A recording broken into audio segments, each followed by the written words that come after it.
Good day, class. In case you are joining us for the first time and you want to buy a land or you want to buy a ready-made property, the sure link is the person talking to you right now. I will connect you to the right owner. In order not to waste time, there's a video before this problem. It is not the YouTube that is trying to advertise. The property is coming from me. Feel free to call the number displayed on the screen. Let's get started.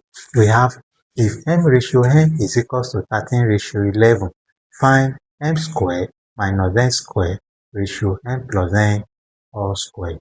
So before you can solve this problem, you need to know what we call difference of two squares. This m squared minus n squared in mathematics means m minus n, m plus n. So ratio, we have m plus n twice. That's the meaning of raised to power 2.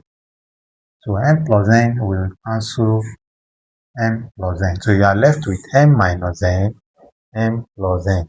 But we are told that m ratio n is 13 ratio 11, meaning that 13, m is 13, n is 11. So m is 13 here, n is 11, ratio 13 plus 11. So let's solve this very well. That's 2 ratio 24. 2 here 1, 2 in 24. That's 12. That's 1 ratio 12, option C. Hope you have gained something in this video. Let's share this information. Let it go viral. See you in my next video. Bye.